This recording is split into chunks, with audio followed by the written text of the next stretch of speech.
Please welcome Matthew Fox, everybody.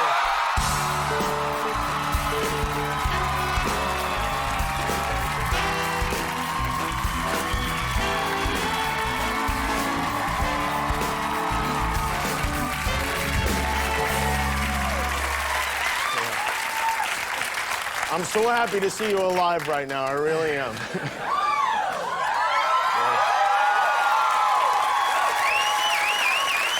So that was the first time you'd seen the ending, right?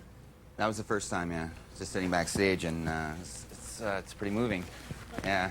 You feel a little bit like Tom Sawyer looking in on your own funeral? Yeah, a little bit, yeah. Yeah. That was, it's hard to watch for me, but sometime down the road, I suppose I'll go back and watch it all the way through. Your neck is healed up. That's good news. Yeah. So, I want to present you, if I could, with my theory on what happened. Okay. So, in a lot of religions, Christianity being one of them, the idea is that life is a test, that you go through your life, and if you're good, you go to heaven or nirvana or whatever, and if you're bad, you don't. You go to hell or you don't go anywhere. My theory is that the whole show, from beginning to end, we were watching Jack's test, his test. And his life on the island, I think, was his real life. Yes. And you think so? Okay, good. I completely good. agree. I'm on a roll. Yeah, yeah. And obviously, Jack passed the test. Yes. And maybe the characters, maybe each of the characters has their own story and their own test, but this show, I think, was Jack's test. I would agree with that. I mean, I'm so proud of myself right now. Yeah, But at the same time, I mean, I think what's beautiful of the way that it ends is that it's room for interpretation depending on people's spiritual beliefs.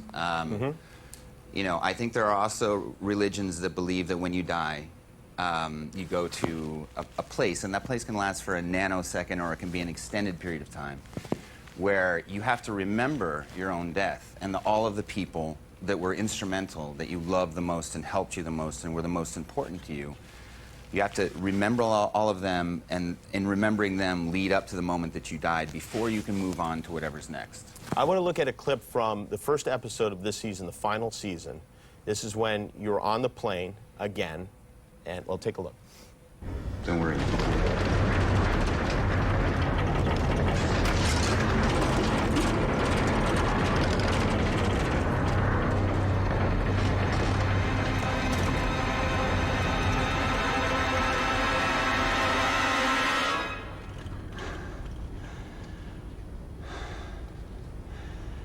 You can let go now.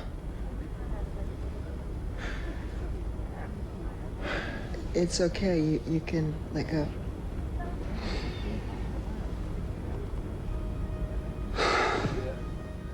Now, I think what happened during that turbulence is Jack died there. And when the plane calmed down, that's when you passed over. And maybe the whole island, the adventure, the journey, all that stuff happened in the nanosecond, as you said. That's possible.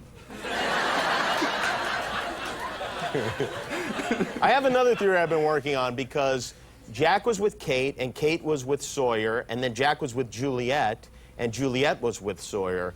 There's another thing I'm working on, that you were all at some sort of wife-swapping, like hedonism type key party island.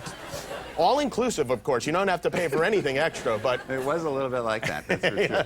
Well, you told us, and you've said this a number of times, that you knew what the ending was at the beginning. You knew what the ending to the show was. Were you telling the truth? I knew the final image. I knew that the show would end with his eye closing, and I knew that he would die. And I just hoped beyond hope that there would be redemption in that.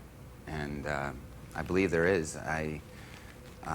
You know, it's been an incredible experience playing this guy, and to have taken him the 4 years to where he becomes like a sort of a broken man, and has deviated from his destiny on the island, and knows that he has to go back or he'll die. And then starts to embrace the notion that he has this thing to do on the island and that he's going to give his life in doing it. He starts to feel strong and has given over to the notion that that's exactly what he's meant to do. And yeah, so I always knew that the show would end with his eye closing.